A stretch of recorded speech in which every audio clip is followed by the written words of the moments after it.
बोले श्री सतगुरु जी भगवान की। कि तन मन धन हो, तन मन धन के सेवा बिन उधार ना होला।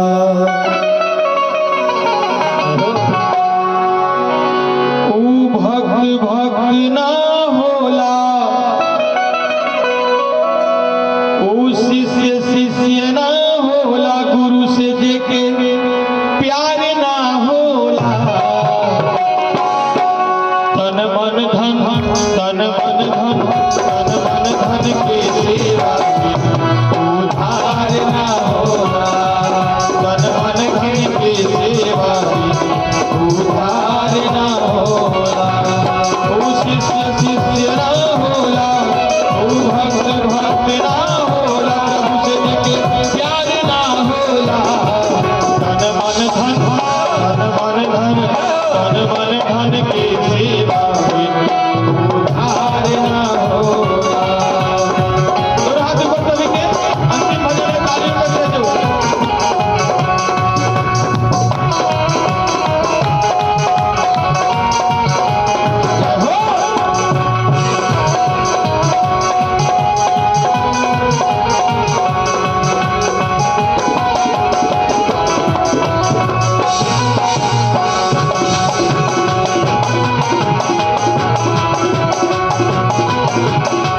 सतयुग के सुनी कहानी हम सबसे सुनावत बानी।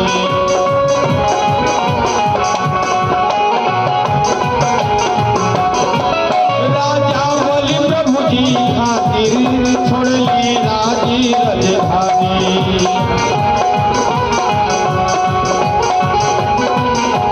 गुरु दर से बढ़ के कवनो, गुरु दर से बढ़ के कवनो दरबार ना होला। तन मन धन, तन मन धन, तन मन धन के सेवा उधार ना होला। तन मन धन के सेवा उधार ना होला।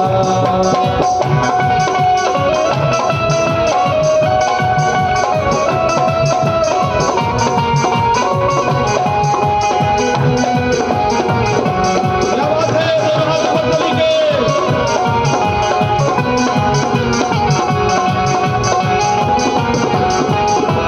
जय हो।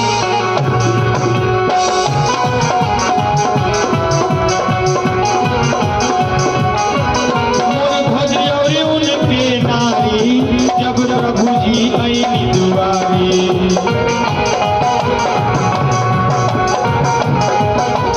मोर भजरी उनके नारी, जब प्रभु जी आईनी दुआरी। द्वापर में बेटा पर ही ऊ मिल के चलवले आरी। मोर भजरी उनके नारी, जब प्रभु जी आईनी दुआरी। द्वापर में बेटा पर ही ऊ मिल के चलवले आरी। भक्ति ना देखावा होला, भक्ति ना देखावा होला, ई व्यापार ना होला। तन मन धन, तन मन धन,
में मीरा सब छोड़ली मान बढ़ाई।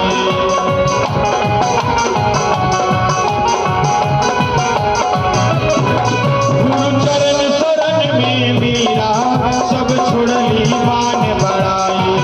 धन दौलत माल खजाना केहू लाद के ना ले जाई।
जय जय श्री राम। जय जय श्री राम।